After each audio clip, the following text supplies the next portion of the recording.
Can you folks see that? Can indeed. Cool. Right. Yeah, as I said, I cobbled this together quite quickly because I just totally lost track of days before I was going on holiday. So feel free to ask questions along the way, and yeah, just stop me if I don't make sense. So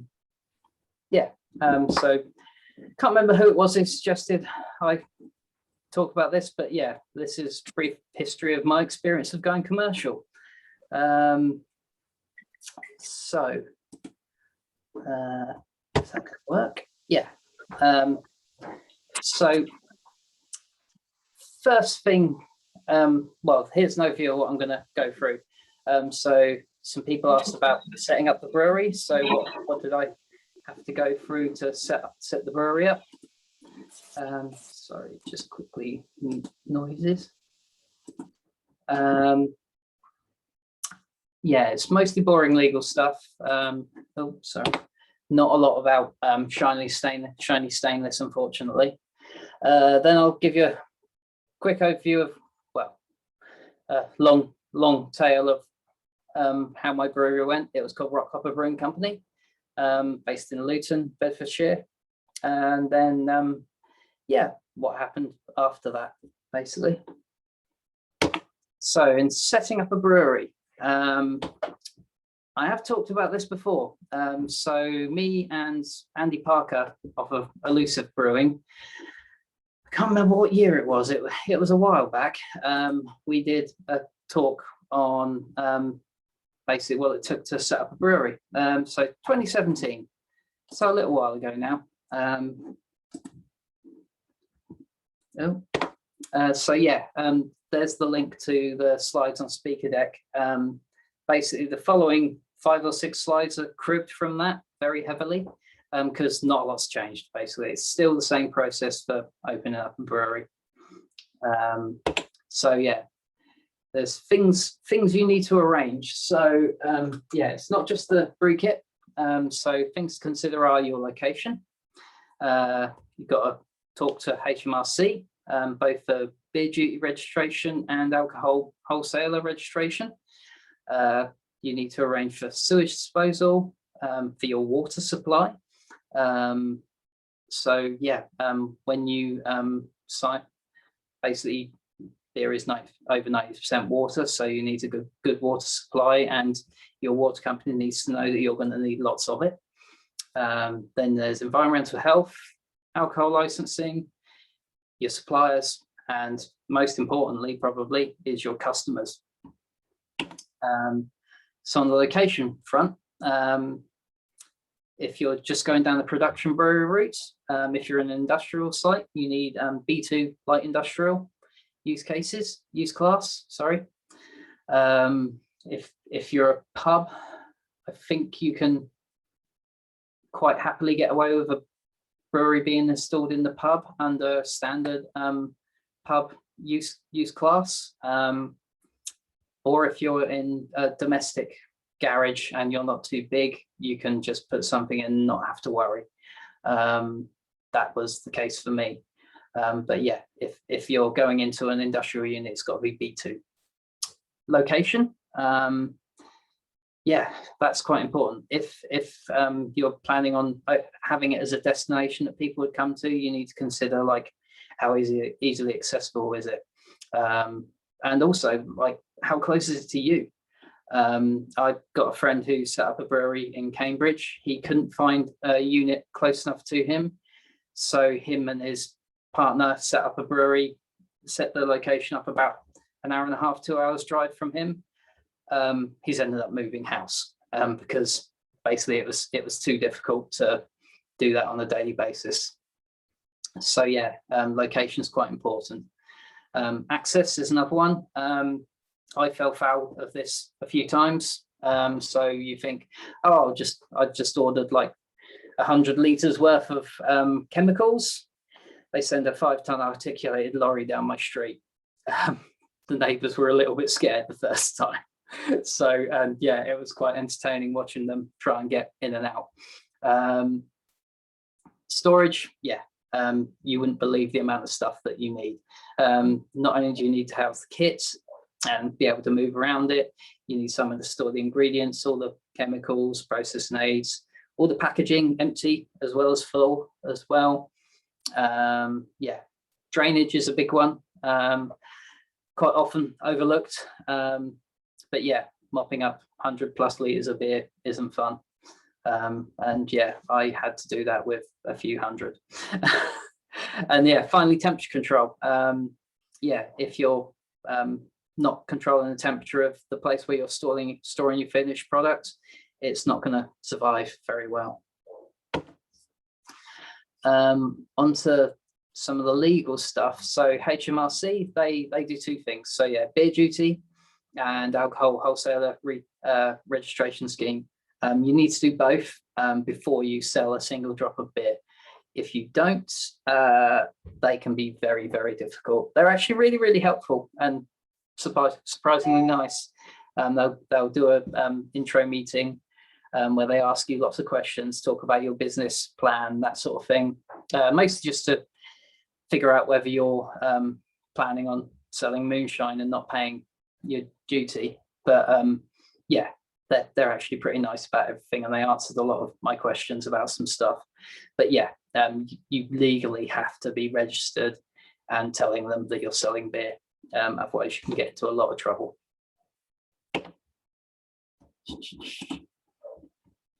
Oh, cool. For the waterfront, yeah, you have to be registered for effluent disposal. There's no charge normally for this, but yeah, it depends on the water supplier and the sewage company. And yeah, you have to tell them what you're planning on putting down the drains. So detailing the chemicals that you're planning to use, and obviously telling them that it's beer as well. Yeah, and yeah, and to like give them an idea of your demands of like how much water you're planning to use, so that they can account for it and say whether yes or no that they can give you the sort of supply that you're looking at. You can also register as a heavy user, so that you can get told when they're planning on changing the supply from reservoir to reservoir, because that obviously can make a difference in the makeup of your water. For me, I just used the water that came into the house. I did ask the water company for permission. I didn't register as a heavy user because I didn't think I was using that much, but I did get regular analysis of the water over the few years that I was brewing, and it never changed a bit for where I am in Luton. But yeah, other people's experiences will be different. Environmental health is a big one.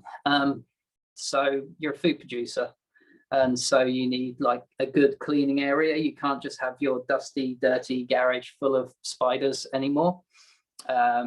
So yeah, you want an adequate cleaning area.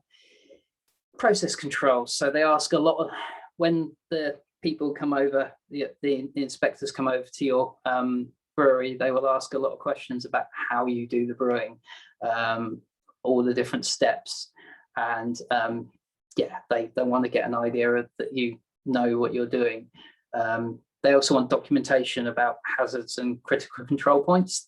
That's quite, there's examples of these documents online, and they're absolutely mental. My ones were cut back quite simply to quite simple documents in the end after chatting to my environmental health people, because yeah, they were really quite helpful with me. But yeah, it really depends on your EH people. Yeah, then there's also yeah, how you control your incoming ingredient stock and the finished products, things like barcoding or batch numbers, that sort of thing. How you would handle a recall of your product if there was an issue. You also need data safety information of all chemicals and processing aids. Usually you just ask your suppliers for those. And yeah, and then there's the labels. You've got to have specific information on all of your labels, but no one will tell you exactly what that is. So you have to sort of make it up as you go along, and then eventually the EH person will say, yeah, that's fine.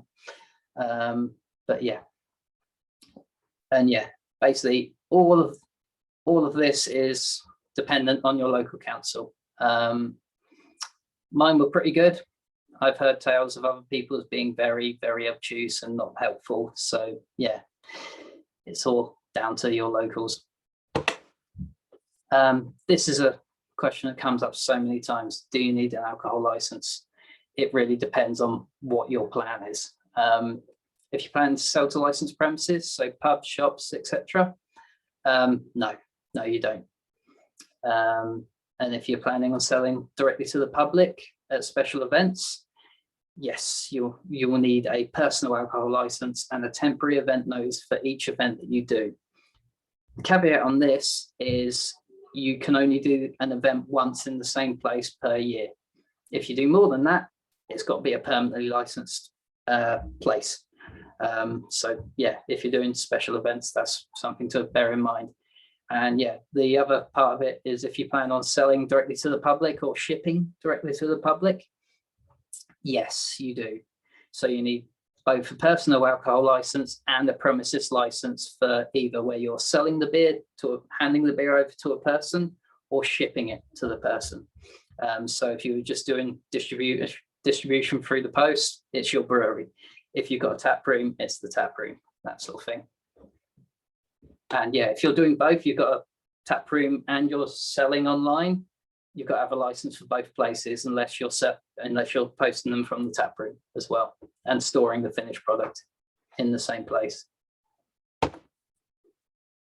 Suppliers, yeah, you've got the malt miller won't work when you scale up. It's too expensive unless you you can buy sacks from them, but they'll still be a bit more expensive than the wholesalers. So yeah. Also, yeah, ingredients to use like Citra, Mosaic. Yeah, good luck if you try scaling up. You can get them every now and then on the spot market when someone decides that that's not good enough for the big microbreweries. But yeah, if you want to get a consistent supply of something, you'll need a contract. And even that's still hard to get. Yeah, and like I said, the wholesalers for one-stop shops that get everything, you can get everything from places like Muntons, Niche Solutions, Charles Farrimore, Simply Hops. You can get pretty much everything from those guys. Yeah, the only challenge is distribution with them because yeah, they'll want to sell you a pallet of stuff. And yeah, one thing I'd say is consider the packaging formats you're planning to do. Yeah, cask, keg, bottle, can, and how much you're going to need to charge for them, because that's always a hard thing to figure out. So customers, yeah, it's very busy, especially now. I mean, back when I started in 2016, it wasn't that busy. It was getting busy, but it wasn't that busy. Yeah, I mean, your beer might be brilliant, but if people don't know about it and there's not a story behind it, they're not going to be queuing up for it. So yeah, you need to identify your likely customers, go and talk to them and generate demand for it. Yeah, when I got started, I was taking round bottles of my pale ales to all of the local pubs, giving beer away left, right and centre just to get someone interested in it, and it helped. Yeah, I got quite a few orders from it and people were quite receptive. But yeah, you've got to do the legwork. People just won't ring you up out of the blue. They might after 6 months once they've heard about you, but initially they won't. Things like pubcos, so all the big chains and Wetherspoons, if you're starting off, don't do it. It's very hard to make any margin on those sales, especially the ones that go through Sivers, Beerflex. It's like I think when I checked last, it was like £3,500 just to register. So you've got to account on selling a lot of beer to go through their system. And Wetherspoons, they will buy outside of Sivers, Beerflex, but the rate that you get per cask, they tell you how much they're going to pay you, not how much your beer is worth. And yeah, it's focused on works well for you, basically, and try not to do too much at once. So yeah, that's the basics of getting started. There's more detail on that previous presentation, and yeah, happy to answer any more questions about any other stuff, whether later on or on Slack, whatever. Give me a shout. So this is my brewery, Rockhopper Brewing Co. Some pictures of some shiny stainless and some bottles, plastic casks. They were quite cool. They're not brilliant, but I can give you reasons why. And so, yeah, this was my plan. So I don't live in London. I live in Luton, which is about 35 miles north. And you'd be surprised how different it is from London. And yeah, the home county is very different. Back in 2016, it was basically a craft beer wasteland. Most pubs were Green King or tied to some other brewery. In the surrounding 10 miles from me, I think it was, or was it 15? There was 5 free houses I could go and talk to that weren't tied to some brewery where they wouldn't be allowed to buy in a guest ale. There was a couple of independent bottle shops, but that was about it. So there was no way I could start big at all. I just wouldn't have been able to sell enough beer. So my idea was to start small and go from there. So again, like I said, consistent ingredient selection. So the hops basically was tricky. I mean, I could get any kind of malt I wanted, but hops, it was difficult. So my plan was to basically brew core styles of beer. So I chose and then just rotate the hops in them. So I went with 2. I went for pale ale and a Belgian ale. I called it Saison. It wasn't really a Saison. It was more a sort of blondie golden ale, but called it Saison because it was just different and I was stupid. But yeah, it worked. And yeah, so yeah, each batch was a different set of ingredients, set of hops. The reason for doing that as well was the pubs that I could sell to, they were ticker pubs. So if you haven't heard of tickers, they're basically people who generally will not drink the same beer twice. Fueled by apps like Untapped and stuff like that. They always want something new. They won't have a regular beer that they keep coming back to. And a lot of the independent pubs around this way were basically ticker pubs. Talking to the landlords, they were, yeah, we tend to buy a cask of a beer and then that's it. We might get it back in 6 months' time, but we won't take it like every other week sort of thing. So yeah, that was also part of my reasoning of this plan was, yeah, it could be basically the same base pale ale, but if I put different hops in it, it's going to have a different flavor, different character. It's a new beer. And so the only challenge then was coming up with a name each time.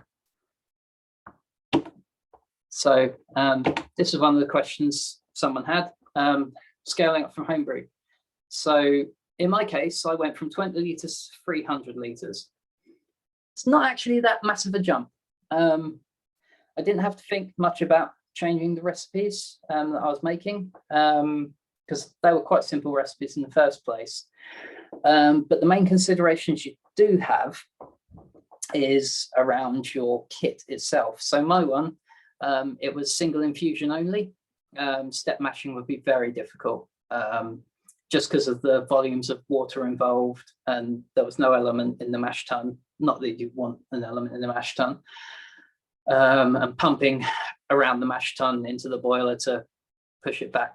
It was possible, but it was fiddly. So yeah, no step mashing basically. Mash tun capacity was 80 to 85 kilos. It wasn't very big. So yeah, the strongest beer I could do all grain was around 6%. So yeah, if I want to do like a 7% plus IPA, I'd have to add in some DME. And then transfer times. So going from the kettle to the fermenter, you're looking at around 40 minutes, depending on how quickly you get the flow going nicely. So yeah, if you're doing a hop stand on a pale ale, you've got to take that into account of how long the hops are going to sit there in that hot wort.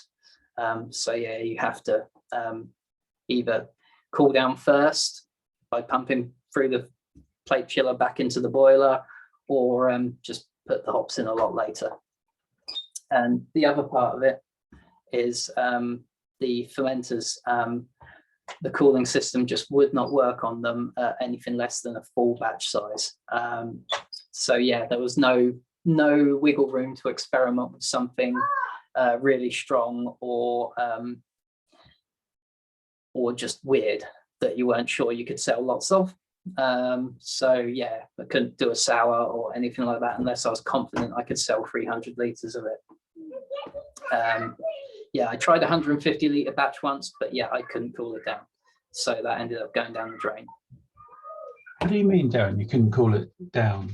You know, does it not take longer to cool down? No, so all equipment is different.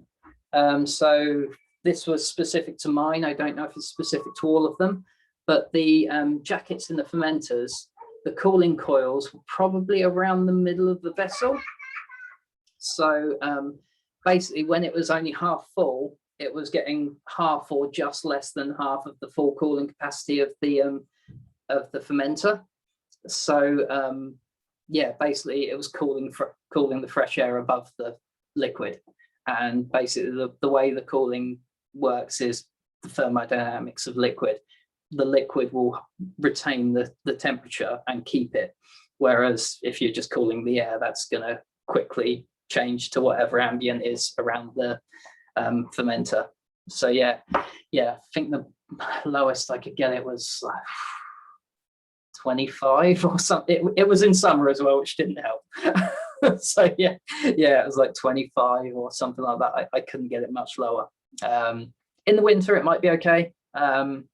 But yeah, during the summer months, I couldn't. I tried a half batch, and yeah, I spoke to the manufacturer, and he was like, "Yeah, it's the cooling coils are in the middle. It's not going to work."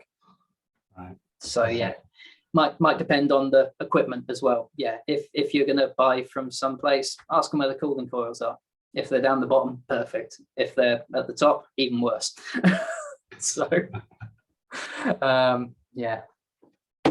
Thanks. So yeah, that's pretty much my planning. Yeah, every place I could think of that might want to buy my beer, I went around and talked to them, and I got some good interest. And yeah, this is how it went. So there was pretty decent local demand. By local, I mean within 15-20 miles of Luton. So there was some long drives involved. Yeah. In total, there was about 5 free houses sold to, 3 bottle shops, 1 jazz club, 2 park shops, 1 takeaway, and quite a few beer festivals. Those were the ones with the real travelling going on as well. And yeah, the local community was good. Most of the local breweries, pubs, shops were really cool and happy to talk to me and try my beer and even give it a go in the shop. One of them, not so much, local microbrewery. They were all very happy. Yeah, we'll help you out. Then they basically took 3 of my casks from my very first batch and then didn't pay me for over 18 months, which was lovely. Yeah, so that was fun. And the local camera group were brilliant. Basically, once I got to know a few of them, they'd tried my beers and they liked them. They went round and talked to other pubs and said, "Oh, have you tried this guy's beer?" And yeah, so I got a few phone calls from pubs because the local camera members had been in there and were saying about the virtues of my beer, which was lovely. So yeah, initial sales and reception was strong. Yeah, the first fair few batches were complete sellouts. So yeah, I did a split of like 4, 5, sometimes 6 casks per batch. And the rest I bottled up and sold to the bottle shops. And yeah, they all went. Basically, it was really good. 9 to 12 months in, casks were still going well. I selling 4 or 5, sometimes 6 casks per batch. But I was no longer the new shiny sexy thing, so yeah, I had to do a fair bit of calling up people, even like the regulars who would happily take every batch, but only if I rang them. You couldn't send them an email and say, hey, are you interested? No, you had to pick up the phone and talk to someone. The infrequent customers, so the pubs that just called you out of the blue and wanted one casks for like their beer festival they were putting on, or they weren't quite so local. It was good to have the reach and that, but they were very hard to get payment from generally. A lot of people, they paid cash on collection, which was brilliant. But yeah, you could tell if they started asking about terms and conditions, it was going to be hard to get money out of them at a sensible time. And yeah, as a result, some batches, it's possibly down to me not being the best salesman in the world, but some batches I ended up with a cask I couldn't sell. And yeah, I put a 3-month date on all of them just because of being a pale ale and everything. And yeah, if I hadn't sold it by then, it went down the drain or went into my beer glass, and me and my mates had a good night. So that's cask.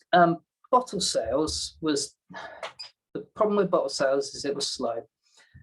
So bottle sales were good for margin, but hang on 2 seconds, sorry.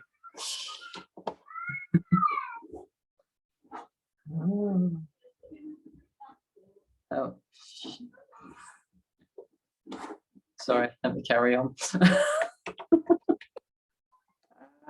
Where's my presentation? Yeah, so bottle sales, when you're only selling like 4 or 5 cases, it's fine if you can sell them, but they sit on the shelves for a month or 2. So when you're brewing every 2 weeks, they're not going to, the same bottle shops are not going to say, oh yeah, we'll have another case of your beer every 2 weeks if they're taking a month or 2 to sell what they've already got. So yeah, I found over the months I ended up with a cumulative build-up of bottles in the garage. And yeah, margin on bottles is good. You can make a lot more profit on them, but yeah, you've got to be able to move them. And yeah, I found it really hard to move bottles in the end, despite having quite a few places to sell them to, just primarily because yeah, most places, oh yeah, I'll have a case, so that's 24 bottles. I've got 400 sitting in the garage. So yeah, that sort of thing. After 12 months, it was pretty much the same as 9 months, trying to balance filling bottles and versus casks. Yeah, I got the occasional really big order as my name got out there. Cambridge Beer Festival, someone from Southbeds Camera knew someone from the Cambridge Camera people. And as a result, they took 2 full batches. So that was 16 casks. I had to drive up to Cambridge. That was really, really cool. And there was a local Luton Town football club supporters group doing an initiative to encourage the council to allow the football club to build a new stadium. It was a movement called #SaveOurTown. It's still going. But yeah, I did a batch with them, and that was really, really cool. Yeah, the batch was paid for by a local takeaway that's pretty big on the, it's called Chicken George. They've won numerous takeaway awards and wing festivals and stuff like that. But yeah, they basically paid for the entire batch, and I just had to take it wherever they told me to put it. That was the really good part. The bad part, as they were so big, those batches, the regulars were like, well, why can't I have some of that? And yeah, they sort of put their noses out of joint. And even though I was planning to rebrew it straight away because they couldn't have it when the Cambridge Beer Festival was on, they weren't very happy and they didn't want the beer. So yeah, that was fun. As craft beer took off, we had a few bottle shops and stuff like that open in the area. One of them has a lot of keg lines and a few cask lines as well. And they always took my bottles. That was brilliant. But yeah, they never interested in taking a cask or keg. Always going for people like Cloudwater and all the big, sexy, shiny breweries, but they'd never give any of the locals a chance on the keg or cask lines, which was a real shame. Don't know why. Always there spouting the virtues of the local breweries. They sold Tring mini casks to order, but yeah, they wouldn't ever take one of my casks or kegs for their beer lines. I even offered to give them a keg and they still said no, which was kind of interesting. So yeah, don't know what that's all about. And yeah, the bad side of being in business for a long time, yeah, lots of chasing for payments. It's a full-time job. Yeah, like I said, one invoice to a local microbrewery took over 18 months to get paid. I had to send them a winding up order, basically, to get them to talk to me. Did that become a big issue with your cash flow? All that chasing? Well, or non-payment, I mean. It didn't. I mean, basically, if everyone paid me on time, I wouldn't have had to keep pumping money into the business. So yeah, basically it was working out one batch could pay for the next 2 batches and so on and so forth. But as people didn't pay, there wasn't enough money in the bank account to pay for the next batch. And so, okay, I'll pay Muntons this time, or I'll pay Niche for the chemicals. And it built up a lot over time. So yeah, I mean, that initial one was like 400 or 500 quid worth of stuff. And yeah, if that's 400 or 500 quid worth of stuff from batch 1 that I never got until 18 months later, which was awesome. Whereas that would have paid for a good couple of batches. So yeah, that was a bit of a pain. Yeah, even to this day, there's still one invoice that hasn't been paid as well, which is, yeah, I haven't chased it for the last 12 months, but yeah. It might still be out there. God knows. Yeah, and it's yeah, sales are basically covering the costs. No profit to spend on any. Well, I got to buy some new equipment with the profit. Yeah, as I needed new stuff, it came out of the brewery account. But yeah, if there was any issues with like payment or problems with one of the batches, immediately that wiped out any money that was sitting there. So I had to pay for the next batch or whatever. Pay for it yourself. Yeah, basically. So the other thing was time. So yeah, it was quite draining. So yeah, 10 to 12 hour brew days. So doing that every other weekend, quite often twice in a weekend. 4 hour packaging days for if I was doing bottling, and that was roping in my mother-in-law, my dad, my mum, my wife to help me to get it all done in that 4 hour window. And then there was also the 4 or 5 hours, either sales calls or delivery runs most weekends. Yeah, like I said, it was a 15-mile radius from Luton. That's quite a bit of driving, because yeah, typically one customer is the most northerly 15 miles, the other one is the most southerly 15 miles. So yeah, and then yeah, chasing people for payment as well. So yeah, that's the big part I try and keep telling people about. So also the other things you've got to think about is things like QA issues and recalls. So yeah, around 9 months in, I had an infection in 2 batches. One shop actually rang me up reporting of a bottle exploding on the shelf, which wasn't brilliant. I mean, the storage, I had told them that the storage in their shop, they shouldn't put the bottles underneath halogen lights, but they did. It's not an excuse. They had other breweries beers under those lights as well, and they didn't explode. So that was down to me. So yeah, it was a case of going back, figuring out where that infection could have got in, clean everything down as well as you could. The result of that was complete recall of 2 batches, all the bottles from those batches. It was just over 300 bottles that I had to destroy as a result of that. Thankfully, the customers were really good about it, but it took a bit of time to get trust in us again. They didn't order very quickly afterwards without a bit of persuasion. Where did you put the problem down to, Daz? So I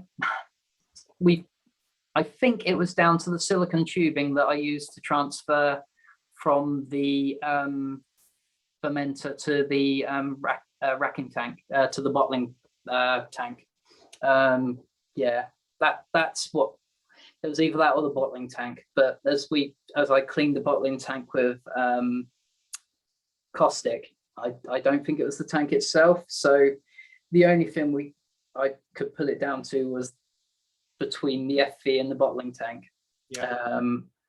Because I cleaned them with PBW and then sanitized with Star San, but it wasn't the harsh stuff that went into everything else. So that was possibly where I put it down to, but don't know, is the honest truth. Cleaned everything down and didn't have a problem since then, but don't know. Maybe I just didn't clean properly after one batch or rinse everything straight away.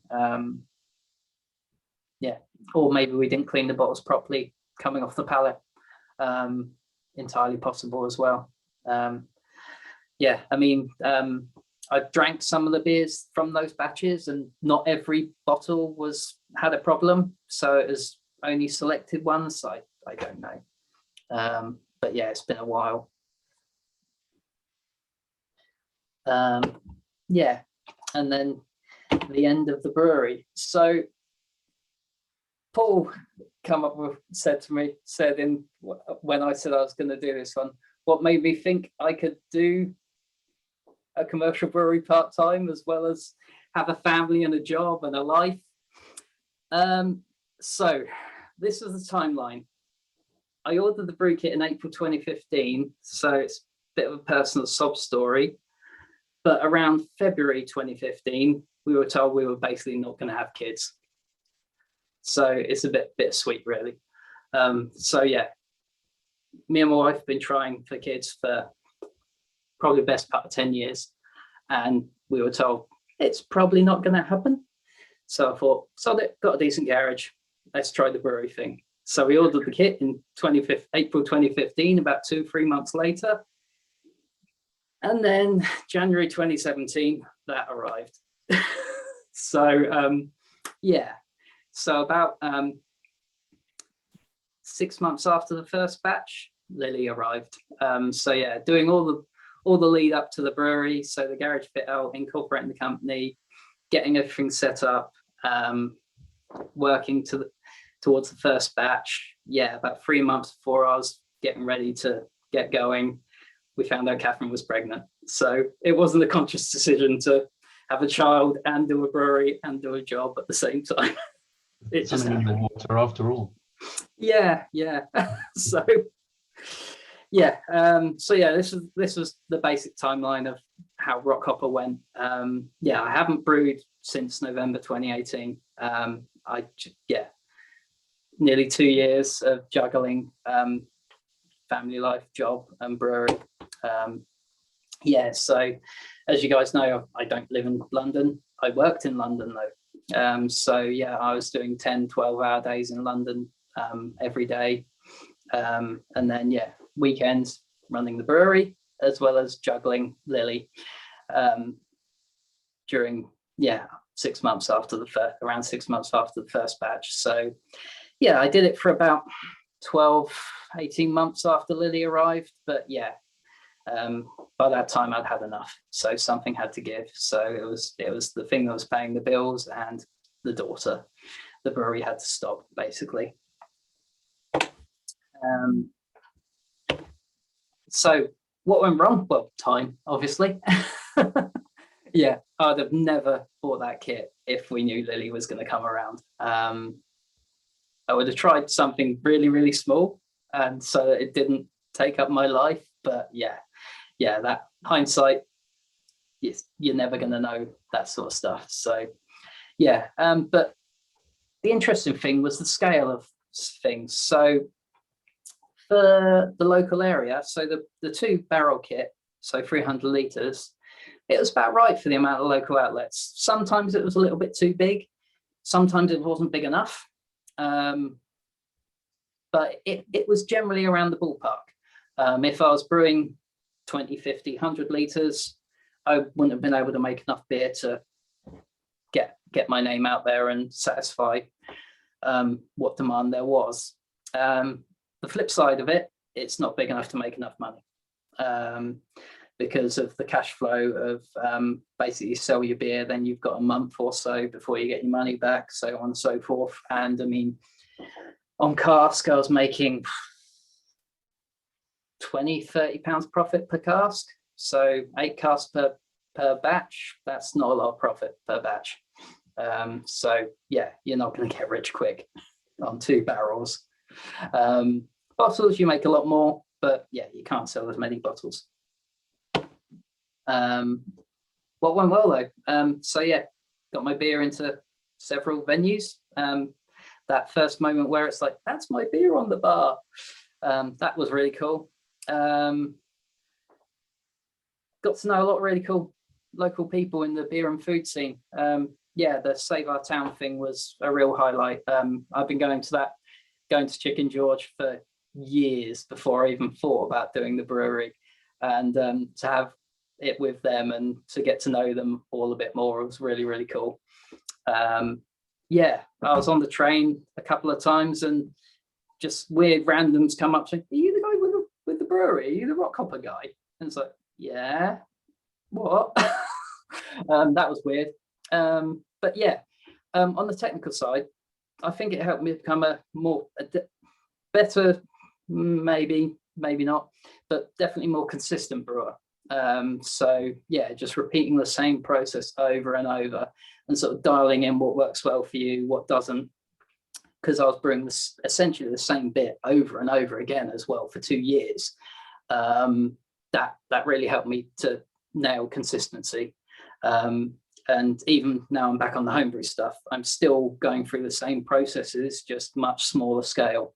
And yeah, I think it really helped me become much more consistent. For the things, yeah, I mean, the things that are different from the brewing side, from the commercial side of things, the only thing I'm doing kind of differently is like packaging, because obviously I never really did kegs, and bottling wise, I'm using very different bottling kits. So yeah, I'm still ironing out some issues with the way I bottle stuff on a homebrew scale, because I really don't bottle that often. But yeah, everything else I'm quite happy with how the consistency is. And yeah, someone asked if I've got any plans to go again. No, not right now, to be honest. Paying the bills is good, and having a weekend off here and there and seeing the family is nice. Yeah, maybe one day in the future, if time and money isn't a factor. So when Lily's moved out and when I've paid off the mortgage, etc., if I ever pay off the mortgage. It was really good fun. I met a lot of people, and it was a good experience. No hard feelings about it not working out. But yeah, happy to have given it a go. So yeah, this was something someone asked, why ruin a good hobby by going professional? And to be honest, yeah, after I finished, I didn't brew for a while. It was 6-9 months, possibly more. I did a batch on my old kit. Yeah, probably about 9 months afterwards, and didn't really enjoy it. So I ended up buying a Brew Devil, and that sort of kicked me back into it a bit more. So I guess shiny new equipment, that sort of thing. And yeah, I did enjoy doing it. I got to meet a lot of good people, and yeah, it was always something ever since I started homebrewing, like, what if I did try and start my own brewery? And yeah, I would have always wondered what if, and I've never given, if I'd never given it a go, I'd never known. So yeah, I'm glad to have tried it at least, even though it didn't work out and it cost me a shitload. And that's it. Any questions?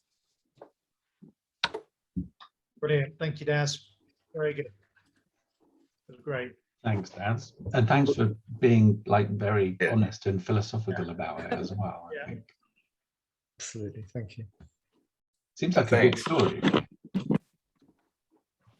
So Daz, if the day did come where you paid your bills and Lily's decided you're no longer cool and doesn't even want to know you, That's pretty much now. Apart from the bills.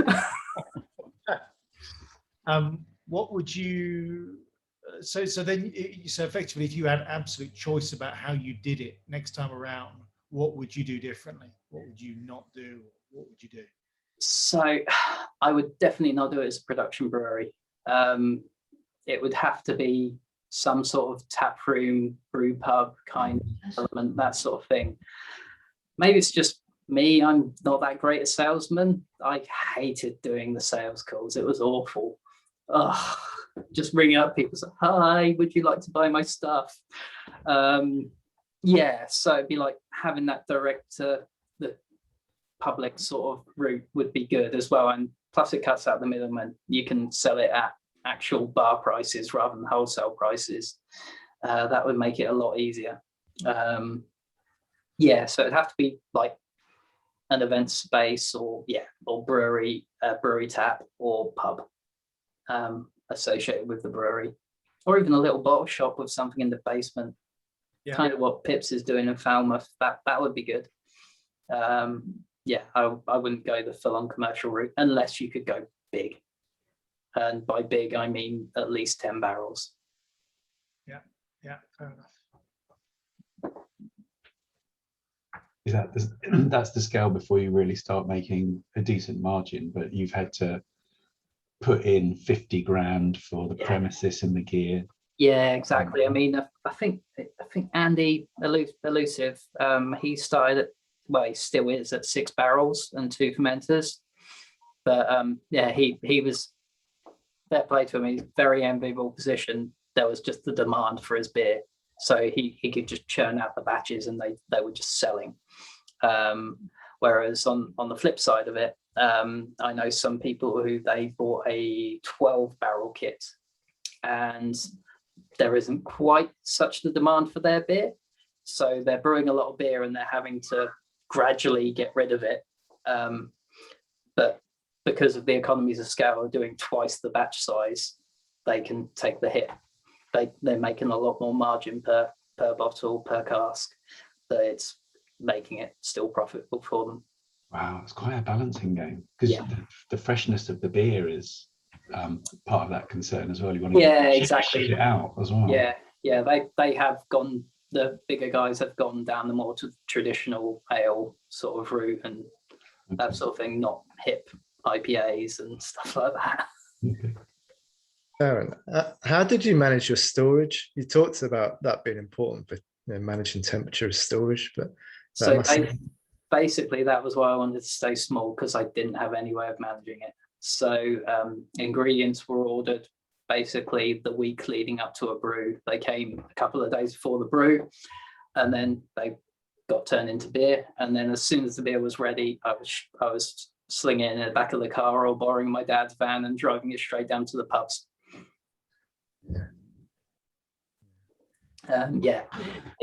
You need some way of keeping it cool, basically, if you're going to store it for any length of time. Plus, I suppose if you're not ordering your ingredients till late, you're shipping it out straight away, then your overheads to a certain extent are less, because you're not going to have the space to store everything. Yeah, there is that. My brewery was 5 meters by 5 meters, so not very big. It was a bit. It helps you cash flow as well, because you haven't got it hanging around Well, there's pluses and minuses to that. So yeah, it helps your cash flow. You're not buying as many ingredients. It also means you're spending more on shipments, because they'll charge you the same for shipping half a pallet as they will for shipping 5 pallets. So yeah, it's trading off all the pluses and minuses everywhere. What inspired the brewery name? It was a weird one. So Catherine and I, my wife, we were sat in, I think it was Dunstable Downs Cafe, and she loves penguins. She was wearing a t-shirt with about 20 penguins on it, and yeah, we were like, penguins. So we went through each one of the penguins on her t-shirt, and rock hopper seemed to stick. And while we were there, we were looking online. Oh, is there a rock hopper brewing cup? No, there's not. Wicked. Hang on 2 seconds. I can hear squealing at the door.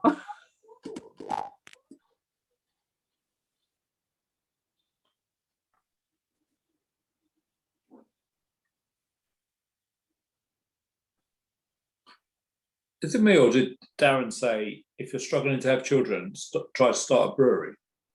That came through loud and clear for me. It did to me as well. Yeah. Yeah, did it? Yeah, Mark, nice. I think that's the magic formula. Yeah, all these poor couples struggling to have children. Just that's it. Start a brewery. And before you know, I know if I threatened to brew anymore, my wife would appear with more children or something to damn it and ruin everything. Absolutely. Children ruin stuff. It's like the extreme, isn't it? It's like it either produces it or it destroys it. One of the two. So you've got it's that happy medium right in the middle.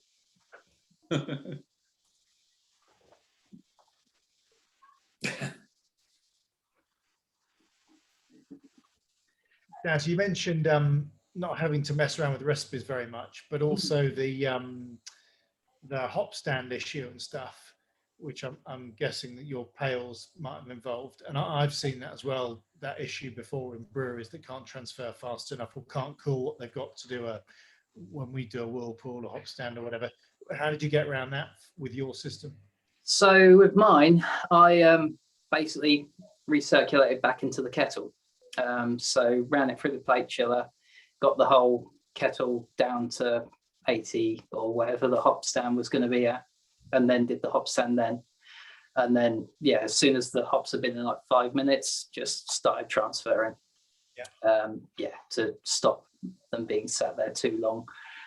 So yeah, generally, yeah, if they went in there, it was going to be like a 40-minute hop stand or something like that. But yeah, that I did try a couple of ways, like just transferring half the batch and then dumping the hops in then, so they were going into like 90-95 degree worts. Didn't have the right effect. It didn't taste as good as the previous batches where I cooled the whole kettle down. It was quicker, but yeah, the end beer wasn't as good in my opinion. So yeah, I cooled the whole batch down before doing it. I did have a hop spider, but I never actually used it. Stupid man. I should have used that. About a meter tall, something like that. It's fairly sizable. Main issue being, so when I gave the manufacturers the schematics of the brewery and everything, it could just about fit in the brewery because it's all got to be in one line. Didn't account for the door handle on the door. So yeah, when I tried fitting it all together, it was kind of, the joints were a bit off and I was getting some leakage. So yeah, I never actually got around to trying the hop spider in anger. So yeah, that would have been good for that. A Randall or a spider? Yeah, a Randall, sorry, yeah, not a spider. Yeah, hop torpedo, whatever they call it, yeah. visions of you with some giant mesh thing. Yes. Yeah. Lily.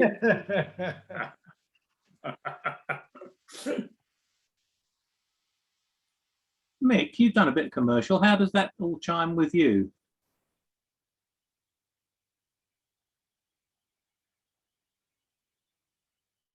The speaker's off, Mick. Can't hear you.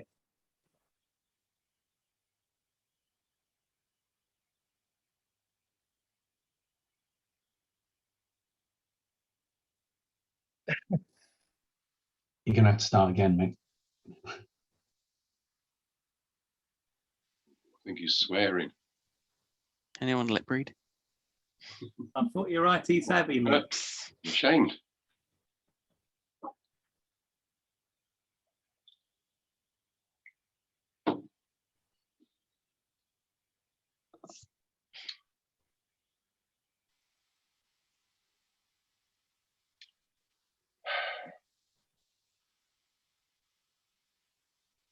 Mick, not working.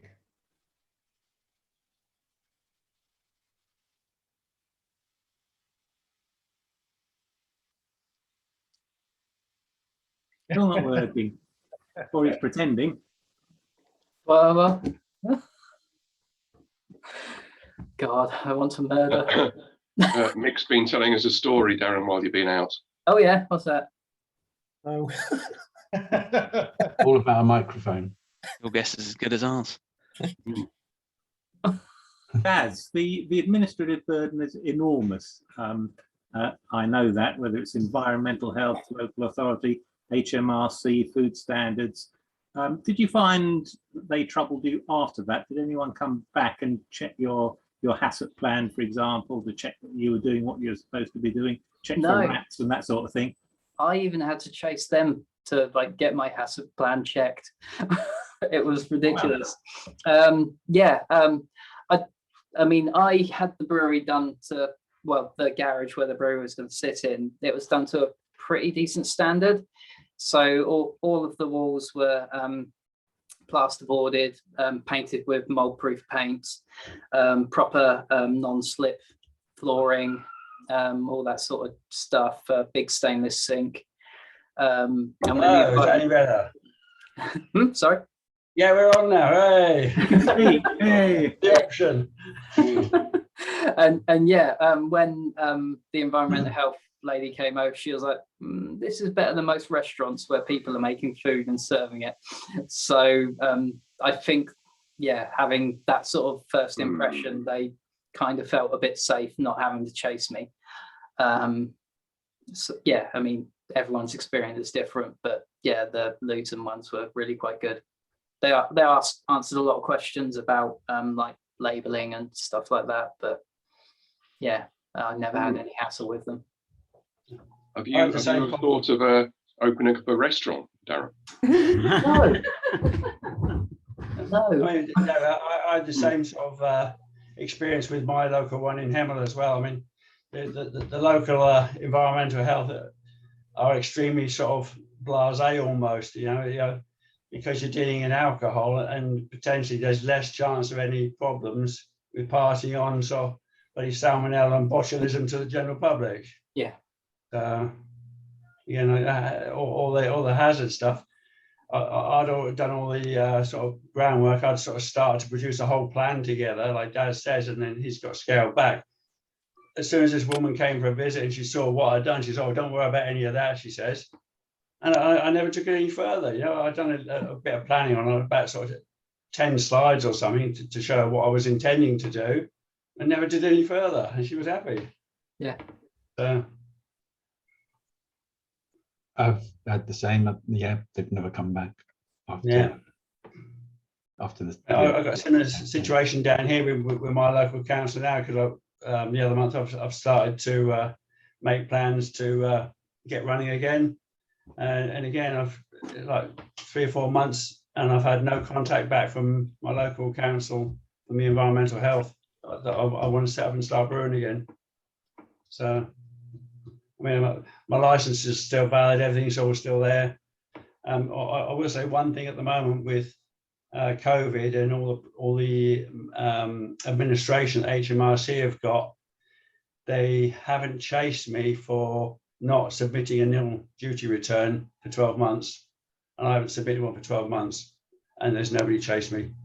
I had a phone call from them about 4 months ago to ask me if I was still trading, basically saying as I hadn't actually sold any beer in over 12 months, I had been taken off the AWRS scheme, and yeah, I basically have to reapply if I wanted to start selling beer again.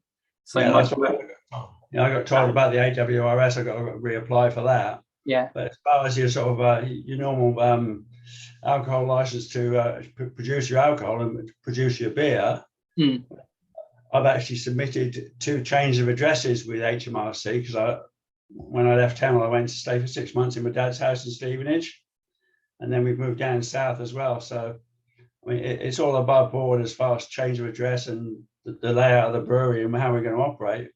So, but still, I haven't submitted any nil returns for duty, and nobody's chased, which I'm very surprised about. So, yeah, because I always nearly forget about that every month.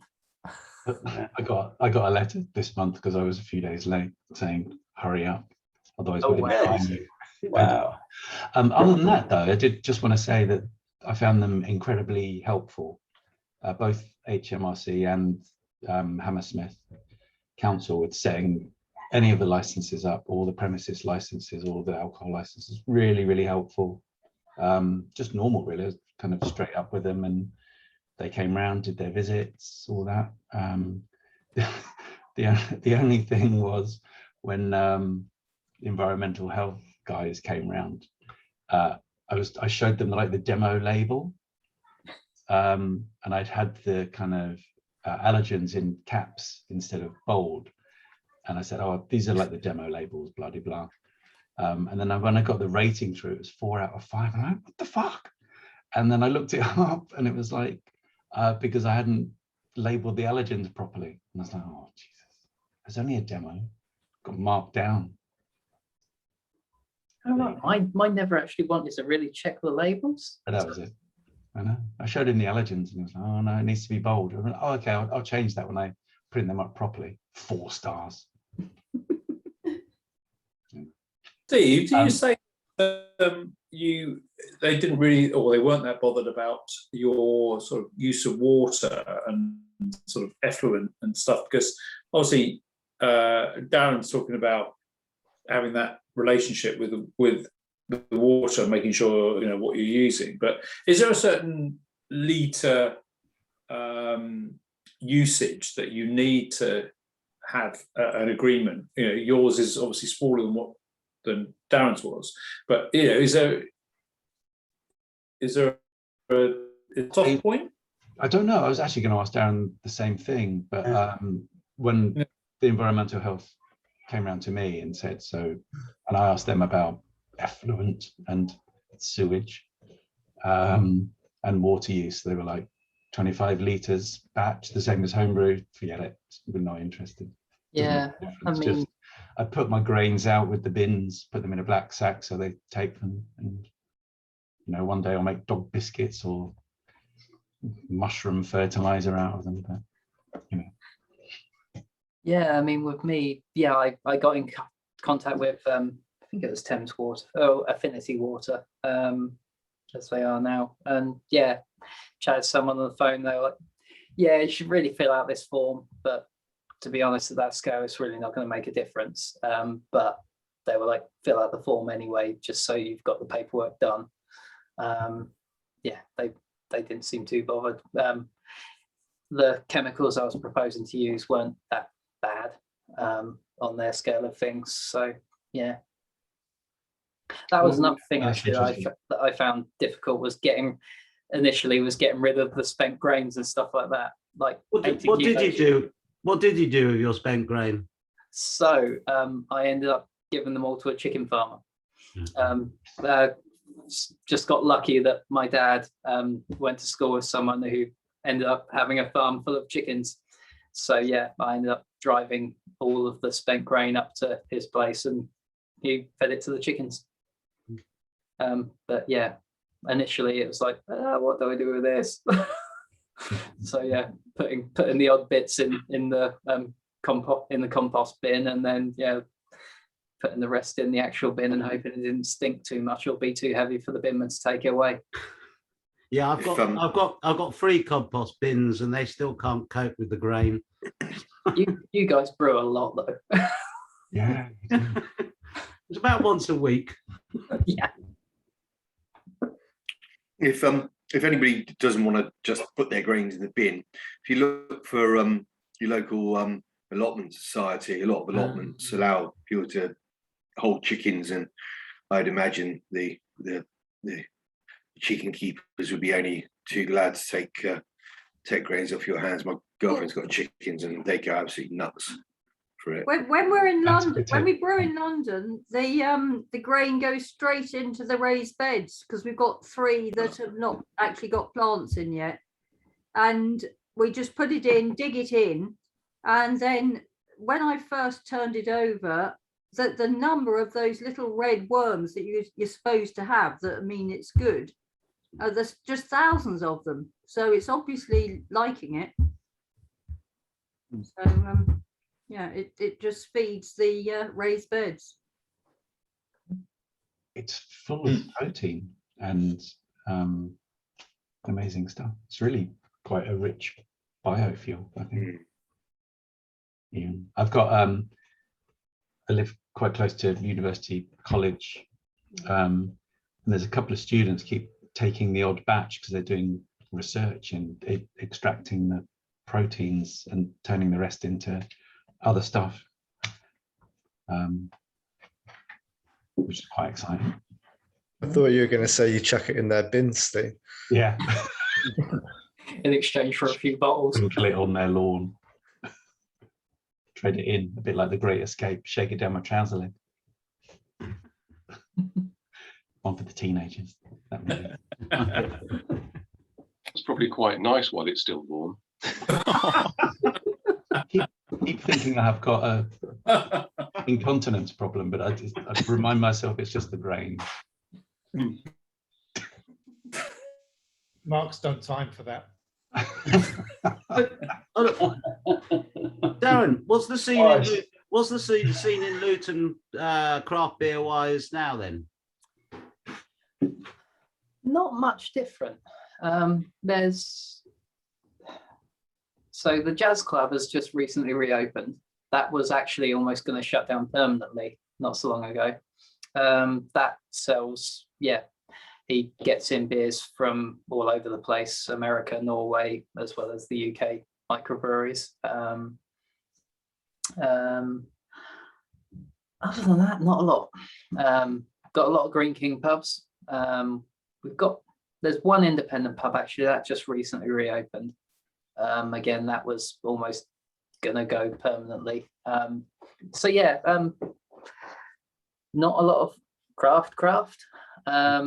But yeah, like all micros, in a couple of places. Yeah, it's not that great.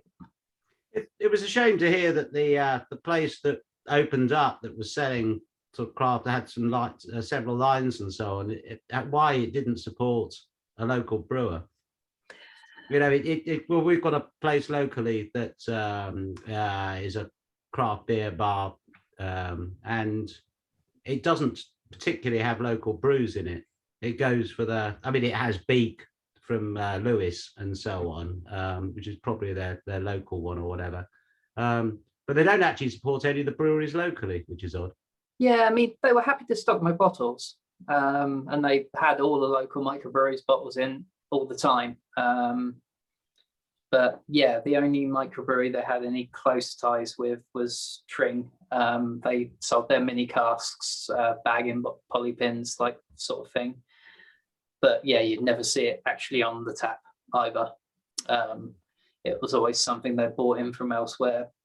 Don't know why, it was just their policy. Yeah, it would have been great because like the Belgian ale, pale ale would have worked perfect on keg. Would have been a much better example of how the beer should have been rather than going out in cask to all the other pubs or the bottles even. But yeah, That's which one was that the bottle shop in Hitchin? Yeah. Yeah, they've got a big tie-in with Tring because they've got another branch in St Albans. Yeah, I tried the one in St Albans and tried to get a keg on there years ago, and they just weren't interested. yeah. The guys who actually set it up are ex-Tring employees, so I think there might be some sort of setup deal. But yeah, don't know. Yeah, don't know the full ins and outs. So I'm not too bitter about it. Would have been nice, but yeah. Have you managed to sell your kit yet, or have you still got nowhere to park your car? Craig, do you want to sell them? Yeah, Darren and I have been talking. A couple of months ago, I moved up to Scotland, west coast of Scotland. My wife and I were just moved to a farm, and we got some plans to use the barns as a wedding venue. So the idea would be to bring Darren's kit up and supply the wedding venue. So it would be a different business model to Darren, in that we've I guess we brew and then sell direct to our customers. So we're very, very early days though. At the moment, we've got a barn with a few leaks in the roof and a fair bit of work to do, but one step at a time. So yep, I'll be taking Darren's kit off in a few months. Wow, that's exciting. Excellent. So and no doubt I'll be looking for advice and support. And I mean, it was one of the things that really appealed was that I can chat to Darren rather than just buy the kit from somebody I don't know, and learn lessons and know what's what. So yeah, I'm looking forward to it. It'd be sounds like good material for one of these TV programs, Craig. Yeah. Well, yeah, definitely. I mean, I'm not quite sure where it's going to go, but it's also, Darren, you were talking about earlier, the what was it, the brew camp or whatever it was called. Oh yeah. I mean, again, there's probably some real scope in use, because we've also got a field which we can, there's a bit of space up here, so it could be a great venue for this sort of thing, not just the weddings, but we've got if we can get people, if they want to be camping in Scotland, that is. But if you fancy some time on the west coast of Scotland, there's some real potential up here. So cool. Yeah, I'm looking. Yeah, watch your space, I guess, over the next 12 months or so. Oh, let us know how it's going. Yeah, thanks. Oh, exciting. Yeah, I had a few people get in touch with me about the brew kit, but yeah, quite happy to sell it to Craig, to be honest, and keep it with the lab people. So yeah, it's really cool. I was worried you'd scare me off with all the chat tonight, but I think a big part of it, and I share it with you, is the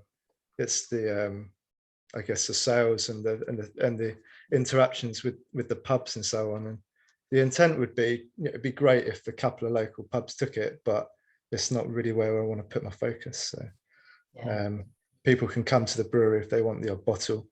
Otherwise, it's just really for the events here on site. Yeah, and is that instead of your full-time job, Craig, or as well as? Yeah, instead of.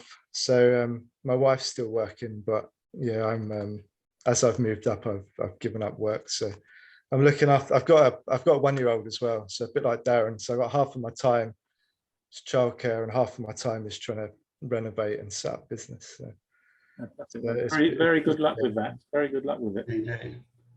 I appreciate that. As I say, there's so much knowledge in this forum. It's I think we're all more than just homebrewers. So I really appreciate listening to you guys. No doubt you help. I guess maybe where you'd have a bit of an advantage is that because you've to a certain extent you'll have a guaranteed market for your beer. You've got something to build on, rather than you're just sat there with a load of beer and I now need to go out and do something with it. People don't go to I would imagine very few people choose a venue based on what beer or on what drinks are sold. and obviously, you know, if I'd imagine you'll be able to be of sufficient quality to then draw people back for maybe some off sales, or if they've got an event somewhere where they can supply their own alcohol, they would come back to you. So your core is almost a marketing device as well as somewhere to start from and build on. Yeah, absolutely. I think it's almost the unique selling point for the venue rather than the thing that's really going to draw the cash in, I expect. But yeah, but it allows me, I hope, to brew some things that I like, and no doubt there'll be a few punters that just want to drink Tennent's, so maybe we just get a keg of Tennent's on tap as well. But then there's, you know, at least people can come, those that are real enthusiasts, and drink something that they really fancy. We'll have to work. Then you're just a stone's throw from some very fabulous single malt distilleries. Absolutely. Yeah, that's it. I remember your Czech pale fondly from some of those BGCP meetings. Great, it was very good. Yeah, I'll have to get going. I haven't actually brewed since coming up, so it's been busy, but I'm looking forward to getting it going again. Craig, how are you going to do your wee heavy on the system, given Darren's comments about the coolant coil? How am we going to do what? Sorry, Ian? Your wee heavy. Yeah, I know. Yeah. Well, Darren and I were talking about the kit, and one thing I might do is get another fermenter, but a smaller one actually. So there's opportunities in the way that I manage that. I've got to think really hard about the beer styles, but yeah, but maybe that would go down well up here, the wee heavy. Yeah, just move the door handle and you got the whole. Daz, would there be scope if you got a separate glycol chiller? Could you just wrap the bottom of the fermenter and do it that way, or? It's double walled, so yeah, no. Yeah, it's really limited. I mean, yeah, you could possibly get something you could put inside it. You'd have to get commercial. The one benefit of the system was, because it was double walled, the glycol wasn't in contact with any of the products, so you could just use like organic car antifreeze, which is multiple times cheaper than food grade. In grand scheme of things, it's not a lot, but it was something. But yeah, if you could get something that you could immerse in it, you just have to change the glycol that you used. Yeah, that could work. But yeah. Did you do much with social media, Darren? Yeah, I had a Facebook page, I had a Twitter account. Both were pretty active. I'd say Facebook got more engagement, to be honest, back then. Whether it would now, don't know. Twitter, it was okay. When you were doing like beer festivals and stuff like that, that's tended to be when you had the most activity on Twitter. Otherwise, local stuff and just ticking over, Facebook sort of garnered more attention and more people getting in contact, that sort of thing. But yeah, didn't do a huge amount, to be honest. When I had a beer coming out or just being delivered to certain places, I'd always say, oh, just dropped it off at, and so the people who followed the page and they were local, they'd be like, oh, I'll pop down and have some, that sort of thing. But yeah, that was about the extent of it. Seems to be a few sort of small breweries that are just doing stuff on social media and like running sort of a subscription model. I've seen that. There's a small brewery in Reading, I think, doing that. Well, as in like delivering boxes or something each month? Yeah. Oh, okay. So they've generated obviously quite small, but generated the interest via social media, and then that's their sort of business model. That's pretty cool. And the thing with that, as Darren said, he had one batch where he had the infection, and the consistency on producing the same beer over and over again and getting your bottling spot on is really, really hard. Yeah. I mean, I had a couple of instances again similar to Darren where I had a couple of people bought. I never had any explode in a bottle shop, but I had 1 or 2 times when customers bought a beer back because they had gushers. And then the bottle shop said, no, we had 2 people came back last month and they had these gushers. I don't want your beer anymore, sort of thing. And it's really, really hard then to get that credibility back in. Once it gets dented, it's a right bastard. Because the market's so crowded with so many beers out there, even a local bottle shop, they've still got a massive amount of beers they can choose from. And you go along there and try and sell hard. It doesn't take much to sort of bug up your reputation, and there's plenty more they can choose. So in the end, that's why I stopped doing bottles altogether. I was just doing casks to a local micro pub in Hemel, and I was just giving him a cask probably about once a month. And I was lucky in that he was like sort of about 300 yards from where I had my house and my setup in Hemel. So I would take it down there and he would tap the cask on a Thursday afternoon. By Saturday evening, Saturday lunchtime, the cask would be empty. Went down there to pick the empty cask up and he paid me cash. So that's ideal, but not everybody's got that situation. So. Yeah, it was great the one time that I could actually sell all my beer in Luton. That was the best delivery run ever. Yeah. Literally took 4 casks down to the pub down near the train station, because this was that save our town thing. And yeah, the rest took up to Chicken George in cases, and that was it, gone almost. And yeah, crazy thing was they drank all 4 of them casks in one night. That was busy. Darren, do you know Ketchner? Yep. Ketchner? Yeah, I know them. Yeah. Yeah, they bought the Amptill Brewing Company. Yeah. Yeah. So I met him at West Park. He was selling some beers at a very slow day. He was not happy about that. And but yeah, they seem to have weathered the storm, really. I considering, I don't know what you think, but they didn't seem to know too much about beer. Yeah, it's a husband and wife setup. She's a chemist. Yeah, they came and chat. Well, the husband came and chatted to me when they were thinking about buying the brewery, and yeah, essentially, yeah, he's in software. I think he's a product owner or something. He works in project management guy. He basically said, I'm earning too much to give up the stuff that I'm doing, but my wife's a chemist and she's just been made redundant, so she's going to run the brewery and I'll bankroll it and help out where I can. So yeah, they were starting off from basically nothing. Yeah, they had family who are in the trade, so run pubs, and so a couple of pubs that take their beer regularly are family members. But cool. Yeah, I mean, they were starting off from a challenging one in the first place. Amptill Brewery, it didn't have the best reputation for the quality of the beer. Some of them was it was okay beer, but yeah, they did have the odd dodgy batches coming out.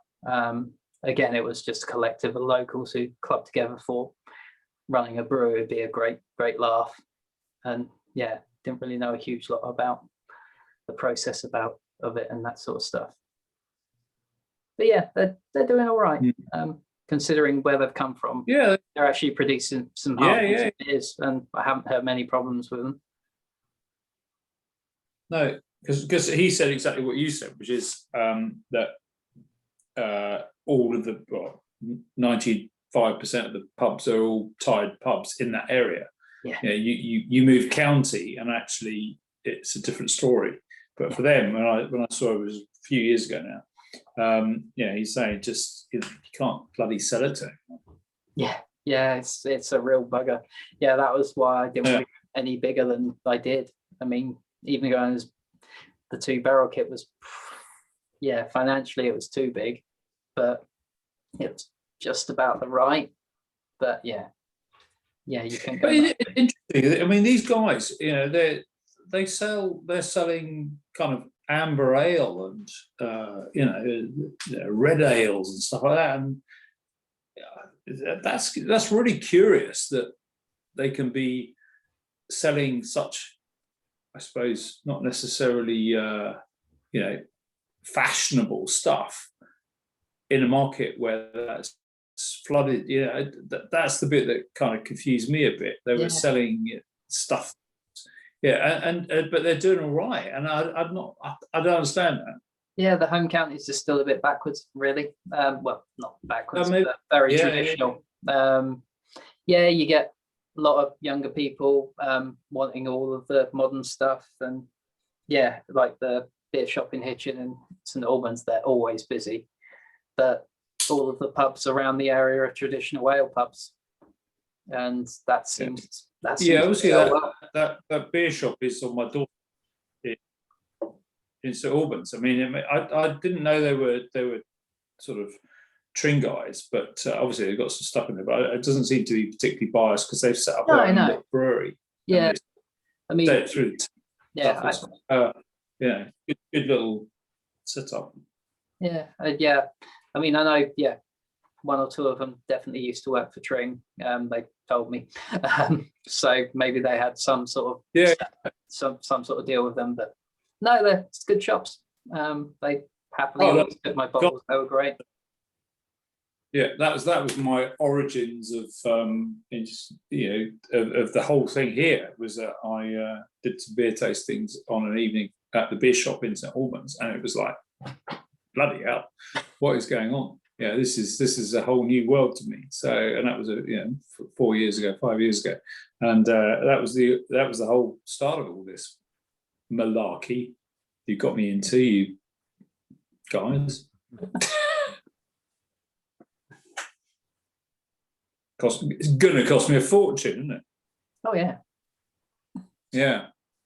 It's interesting how it varies from county to county, though. I mean, earlier on, we're talking about in the West Country and so on.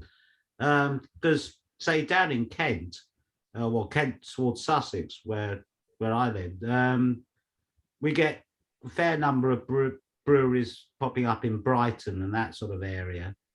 You've got quite a good access to London beers, but there's several local small independent breweries within, say, I mean, I live in Tunbridge Wells, within 10 or 15 miles of where I live. But it seems to be quite a big scene. It's a big scene, but I'd say a lot of them are still going for the traditional ones on the whole. You don't get many going for, well, the fact that you mentioned local craft beer place, mostly Verdant and stuff they're selling. It's not, there aren't many local places doing really wacky styles or fashionable fit. Yeah, good things, probably the only one, although it's burnt down now. Lightning strike still there, isn't it? Tunbridge Wells. So we get Beak down in Lewis seem to be making some nice beers these days. Don't know whether anyone's had their stuff. Yeah. But there's some nice beers coming out of there. What's that one that Miranda's dad sponsors? Oh, this Cellarhead, Yeah, we have a place called Cellarhead. Good Things was another brewery that would seem to came out of a couple of nice things until they got hit by a lightning strike, a couple of weeks ago, and the whole place burned down. Oh, geez. Bit of a disaster. Yeah, some 16th century barn. The whole thing went up, apart from the canning machine in a separate building.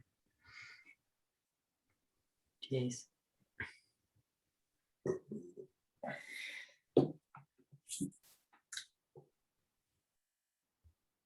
Yeah, it's weird, the whole regional variation on stuff. It was working in London, it was like, oh, micro brewery, you can buy it anywhere. Every pub's happy to take something from an independent. Just 30 miles up the road in the home counties. Yeah, very, very different. It's weird.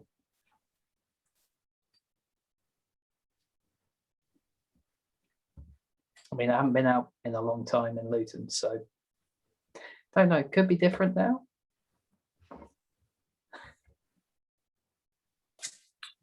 Yeah, they're taking loads of bottles, selling loads of bottles of casks and everything now. Can't bloody get it, can they? Twice the price you were selling it at. Shit. Oh well. Yeah, they were all inspired by this rock hopper brewery that they had. Yes, yes. Yeah, if only. This legendary guy. Steve, how do these two, or how do these few models compare with where you think you might be heading? I'm quite a lot smaller, I think. So I'm at homebrew level, really, as in homebrew scale. So 25 litres a pop. I'm probably brewing maybe once every 2 weeks, once a week, something like that. I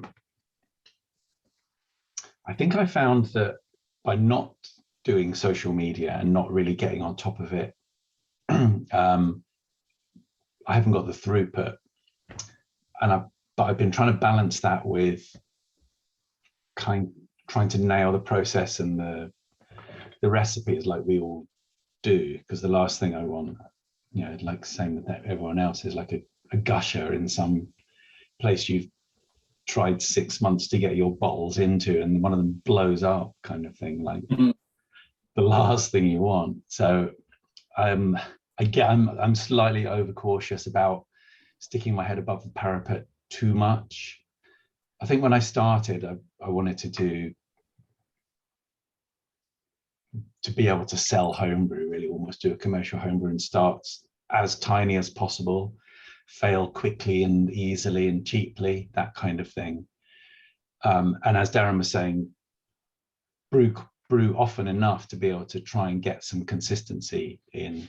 And it's frustrating because it's still, the occasional one will just like screw you up. So this week did a saison, rescued some yeast from some bottles, which I'd done successfully a couple of times, and pitched it thinking this is going to be the one I'm going to put on the website that you can all buy. And then it's got chlorophenols all over it from I don't know where. It's all cleaned. Don't know if I massively underpitched it or you can get chlorophenols from that, but I tried it again today. It's like 8-9 days in and it's just slightly worse each day. You know that one? It's just, that's not coming back. So I'll be foregoing the dry hopping on that and just ditching it because life's too short for bad beer, but also you couldn't possibly sell it, and there's fermenter space to be used up by something that could be sold, as it were.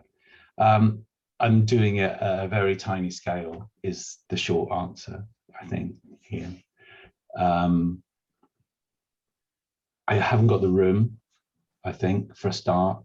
I haven't got the room to even go to maybe half a barrel, unless I did an extension to the house and did a dedicated section with the drainage, because at half a barrel you can't move that stuff, so it's got to be permanently fixed. Whereas at the minute, with 25 litres of in a Braumeister, I can lift that on and off the counter, and I can deal with it in the kitchen. But 40-50 litres version of that, there's no way, like on my own, I could do that. So I don't pay anybody, so that saves some money. I don't pay myself, that saves some money. As Darren was saying, though, the money that comes in does just pay for the next 2 or 3 brews, because the overheads are super low. The ingredients are, as you know, like 25 quid for a homebrew scale job. And I'm selling probably a case a month, something like that, combined to maybe 2 or 3 people, an order maybe every 2 weeks, something like that.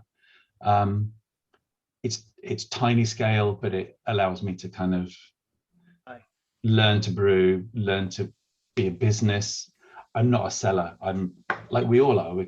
Most of us here are makers rather than, you know, sellers, as it were.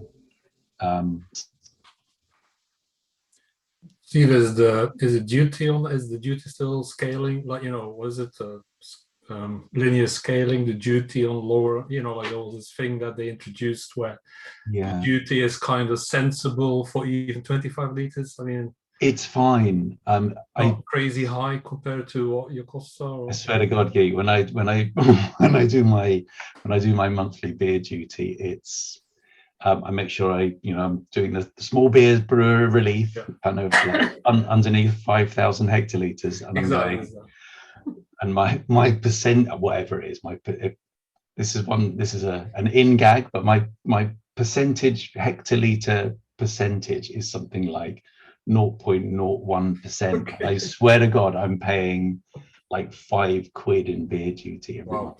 Wasn't there talk about zero taking that away? I thought I read that somewhere. They were talking about like changing that and reintroducing, or is that no? That hasn't happened. There's no talk about that going back to the old. Yeah, that was gonna. Yeah, that was like. I think COVID overshadowed whatever happened to that. Yeah, there was a talk, wasn't there, about that? There was talk to remove the sliding scale. It was going to go down to like 1,000 hectoliters or something, and it was going to like screw up a lot of those middle-sized breweries, like Elusive maybe, and they were kind of in that bad patch where they would get done over. Can't remember how the maths works, but yeah. Yeah, I still do all of the normal brewery things, but literally on a homebrew scale. But yeah, it's time for me to piss or get off the pot, to be honest. So I need to kind of get my social media game together, and I've taken a step back, I think, for the last like few weeks, even since, and then following Fraser's as well. It's like I need to get my processes super nailed before I go one step further. I think I was worried about selling out my small amount of stock really at one point. So what I would do is like load up what have you been doing? My load of I've got a big walk-in fridge in the garden instead of a shed, because I'm not a DIY person, I'm a home brewing person. So there's a big fuck off walk-in fridge in the garden, which will take like 25 corny kegs on the ground floor, and then shelves that will take all the bottles. So we'll keep the product cold once they've made it. And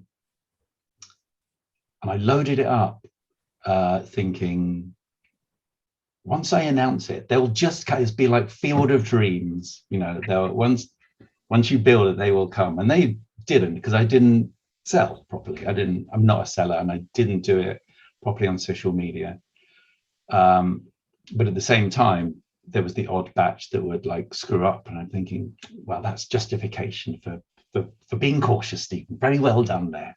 And now I'm kind of like, I've had enough of myself. I've got over myself, and I'm like, just like, you better start doing it now, or don't do it. Because, well, not because anything. It's quite fun having a brewery, but I want it to be more than a toy. I want it to be more like a real thing that eventually, when one semi-retires at some point to the countryside, then you can kind of take your skill and your business with you. So I think I'm about to do it, really. Also, Fraser's about to launch, and I don't want to get trodden on.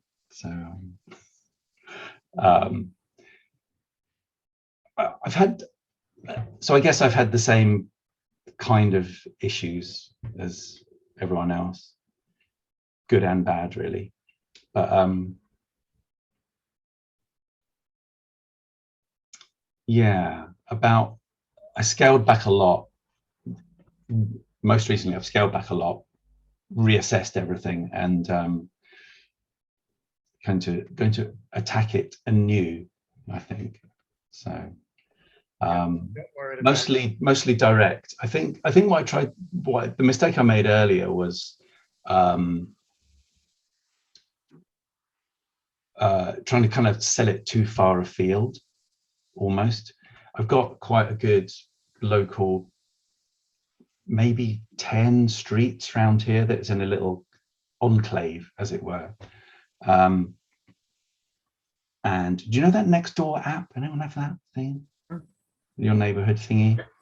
It would be totally easy enough for me to get rid of everything I could brew to the 300 people that live around here, probably. Cross fingers. I've already sold to all of my neighbors, my immediate upstairs neighbors and next doors. These guys are camera members, and they run a bar, and they've taken some stuff to their bar as well already, and they liked it. So I think, like as Darren was saying, kind of start ultra small, and that's the only way to do it really, and just build it from scratch, from very small. So I think I'm about to do that, but yeah, and I've taken a lot from what Darren's said, and it's a scary thing because every bottle is like a business card almost, and it has to be as good as you could possibly do it, I think. And most of the time it works, but sometimes it doesn't, and you have to, like whatever your day job is, you kind of solve the problem rather than kind of take it to heart too much. Kind of have to go out and be active with your customers and saying, okay, sorry about that, but we'll do this, or you can have this for half price or this for free next time. And I don't know how you build confidence. That's very, both Darren and Mick said that. Sorry, I'm talking for a long time here. Darren and Mick both said it's really difficult to get the confidence back after you've had a knockback from something. Is that, how do you go about that, either of you guys? What's your first approach to someone who's said, bottle blew up on my shelf? Well, when it happened to me, basically I sent emails out to the guy who was running the it was Luton Culture.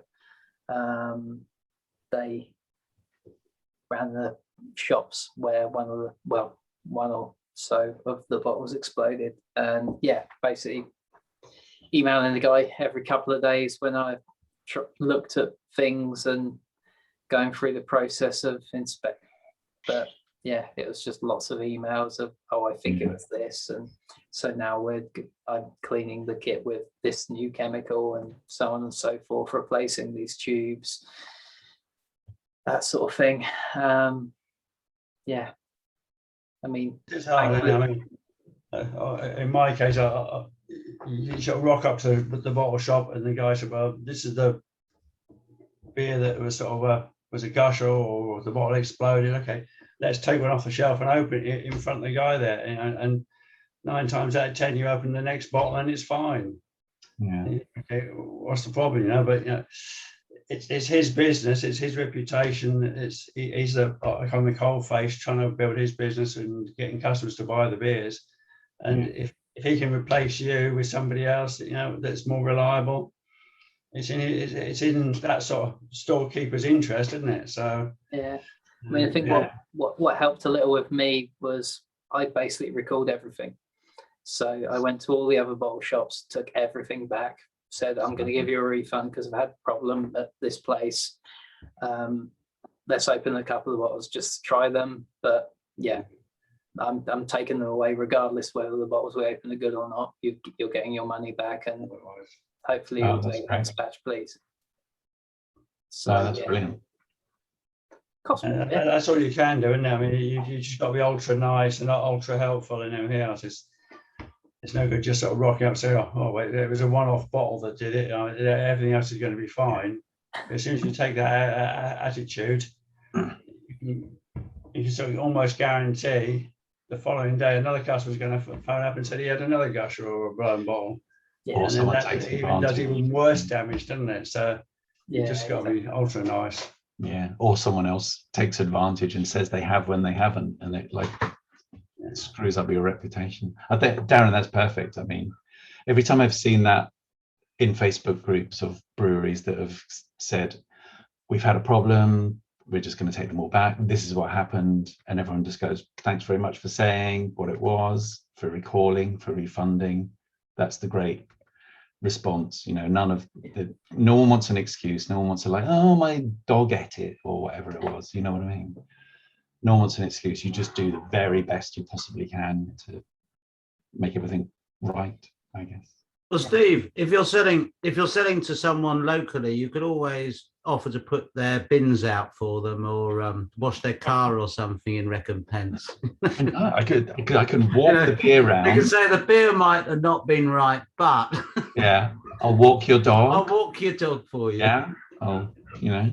Well, I do actually like the idea of selling locally, because of course it's how it used to be done. You know, with small breweries in local area. You know, someone will be brewing beer in every street pretty well in major towns. Yeah, so I quite like the idea that your area might be only sort of 300 meters distant from your front doorstep. I actually, when I renamed it, it was small beer, but clashed with the other small beer guys, who were very nice, and we sorted it all out. It was all fine, it's not a problem. How much did they pay you?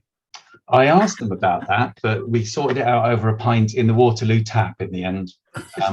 Because joking apart, we were talking about it, and then COVID broke like 3 weeks later, literally something like that. And I just wrote to them and went, just forget it. Like, we're all fucked, or like, I'll see you on the other side. Good luck.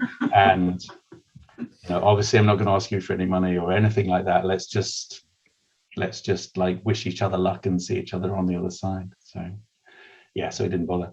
But I was going to name it Brickfields, because the kind of voting, what do you call it? Not constituency, like the really low ward. Thank you. Yeah, ward is called Brickfields, and it's like this bunch of houses. And I thought that would be brilliant, because I can just sell it like hyper local, as you say. Right. And then I realized there's Brick Brewery in Peckham. So I wrote to him, and he said, thanks very much for writing, but yeah, it's probably a bit close, because there's already like a brick barber and a brick cake shop around here as well. It's like really confusing as it is. But it wouldn't, you know, if you can think of something else, then that would be nice. But yeah, but I think I've got my eye on this like super hyper local. So maybe that might be the USP, the unique selling point of the smallest, most local brewery in the UK. You can only get it within 500 yards of the brewery. If I can walk there, like that. Yeah, you're in smelling distance. In smelling distance of the brewery, you keep that. You know, if you can't smell it, my neighbours like it. They're like, oh, I know when you're brewing, because I really smell it. I like the smell. That's something like what Craig's doing as well. Then, by the sound of it, like doing something hyper local. It's like right there, taproom style almost. Are you doing it like with events, did you say? Yeah, exactly that. So yeah, that's the intention. It's you come in, it's brewed on site, drunk on site. Don't really have big plans of selling it too much wider than that, to be honest. There'll be some, I'm sure, but it's I think that's where I'd struggle to make a real profit. So it's more, again, unique selling point. Of course, the great thing about that is people plan their weddings in advance enough for you to know when you need to do a brew, and you could just brew on demand. So if you've got a busy month, you make sure you've got enough for that month, and so on. And if it's the winter or whatever, and so on, you know, fewer brews. But you get plenty of notice, so you know when your customers are going to be turning up. Absolutely. I think my challenge is for everyone it's going to be working through the fermenter space, knowing how long can I have it in the fermenter for, what do I need to rotate, when do I need to rebrew? And I don't know, it depends on the size of the wedding or other event. I mean, sometimes it might be 20 people there, other times it could be 150. So it's going to be a real shift, I think.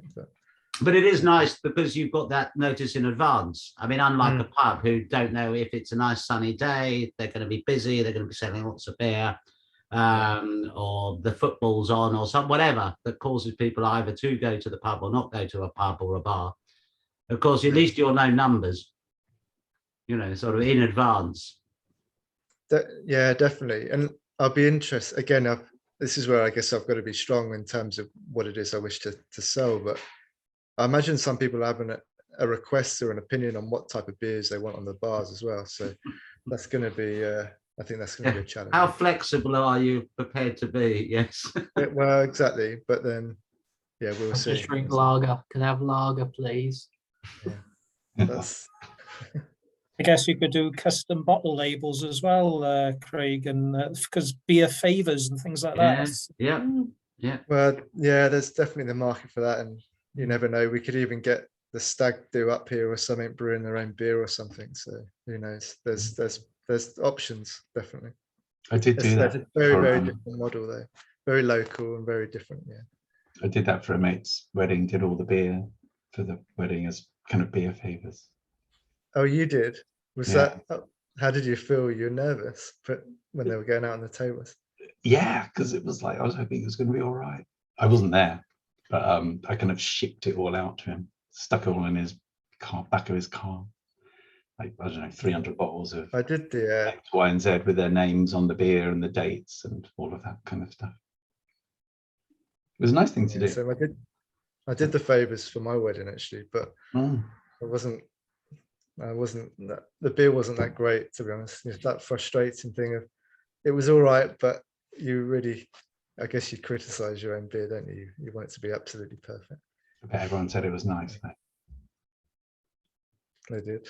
Of course they did. Yeah, it seems like you could be selling consultancy services. Has Fraser tapped into your extensive knowledge and experience? No, he hasn't, but my rates are reasonable.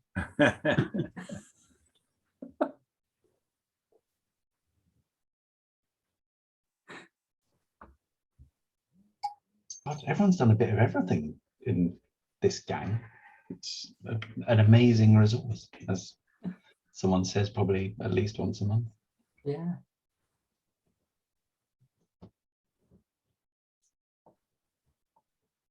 So thanks. Are we therefore London amateur brewers?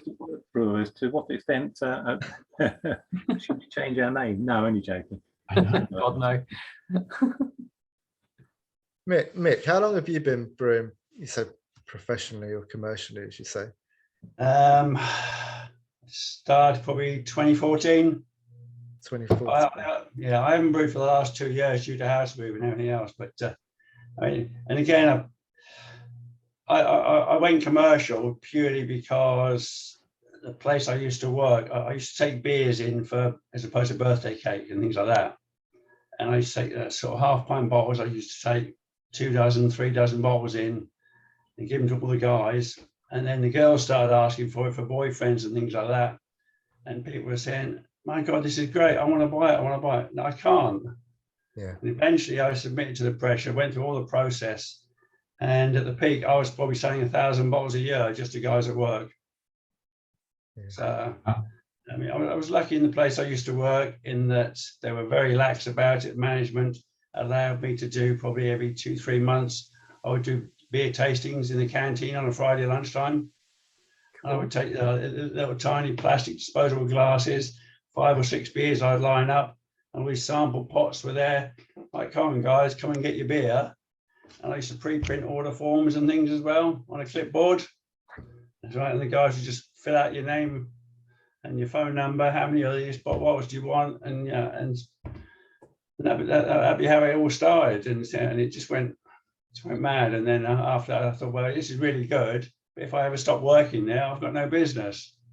So that's why I sort of started to tout for business around bottle shops and things like that. But But that's only part of your story, Mick.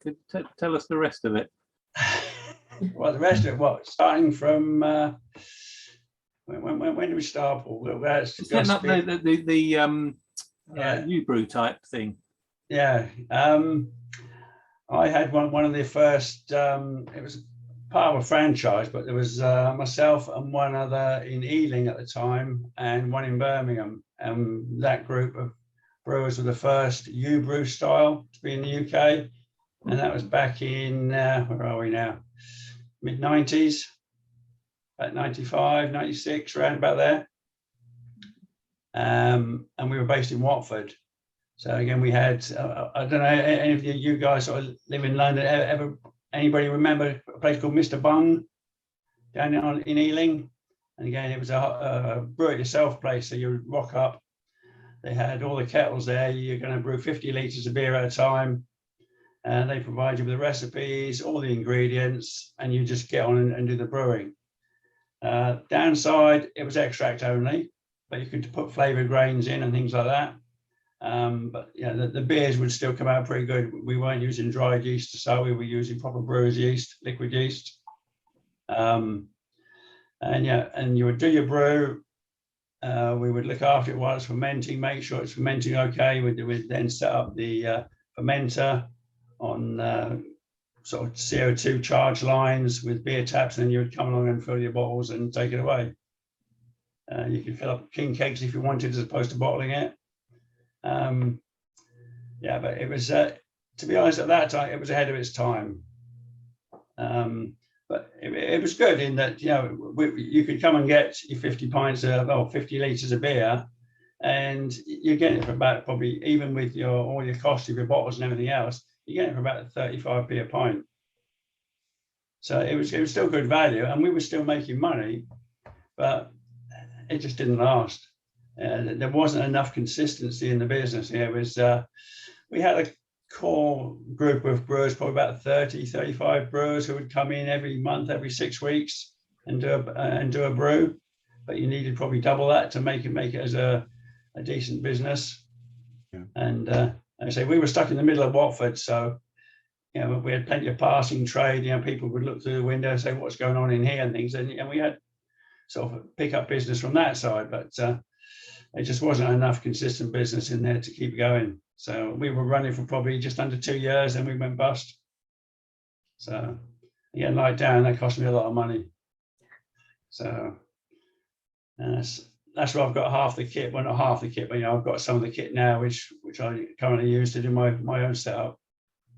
So I can brew probably about, I could probably do a 65, 70 litre batch at the biggest batch. So it's but it's all sitting in the mother-in-law's garage at the moment in mothballs. So hopefully by the end of the year, I've got some building work I'm doing here in a new house, and half the garage is being converted to proper drainage in the floor, plastic panel, hygienic on the wall, all the rest of it, you know. All right. So, nice. Hopefully by the end of the year, we'll see some new beer. In the lab vent collection, maybe? Yeah, so I've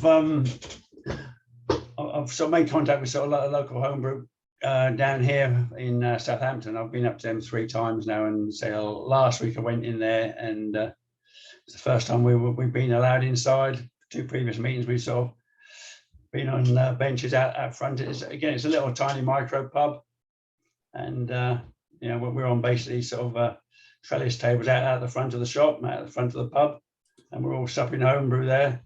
And the looks you get from people walking past over 2 previous sessions is amazing. It's great. But again, it's like you guys, there's a whole range of experience there. People just want to start out and get into the scene, and then people also, like myself, you know, I've been brewing for God knows how many years, you know, over 30 years and stuff like that. So, you know, there's a whole range of people in the middle. It's just like we've got in Southampton. Obviously, the group's nowhere near as big, I would say. Maybe there's 10 guys, but yeah, it's good. It's all about spreading the knowledge, you know, and just helping people get to be. I mean, we've got so much collective knowledge between us. I mean, there's all the experience there. There's no reason why anybody starting out and being part of a group like this shouldn't be able to produce decent beer within a couple of batches. So, well, that's sort of how I started out. I mean, sort of, it was only what, 3 years ago. I think we started. I've only been brewing 3 years, but the wealth of knowledge you can get from groups like this and the internet and so on these days, you're right. There's no excuse in a way. If you follow the instructions and listen to a few people and ask questions. I mean, that's the other thing, is asking questions rather than just keep going down the same route.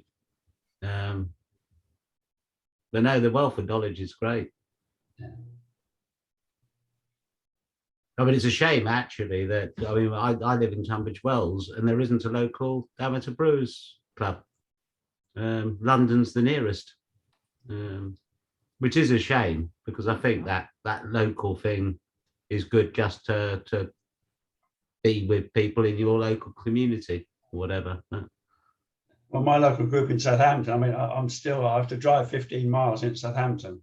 Right. On South End of the New Forest. Right, right. Again, which isn't ideal because I've got to limit myself to about a pint, and there's no bus service, there's no trains. Well, luckily I have a taxi driver when we come up to London, so wave, taxi driver, yeah.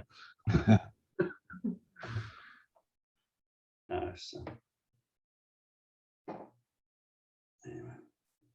All right, gentlemen, ladies, I'm going to wish you all good night, and we shall see you next month. Same here. Thanks very much, Dad. Great talk. Really appreciate it. Thank you very much. Yeah, thank you, guys. Yeah, cheers. Yeah, likewise. We're off. Yeah, cheers. Cheers, everyone. Bye-bye. Cheers, Tom. Good night, gents. Excellent talk. Thanks. Yeah, nice, good talk.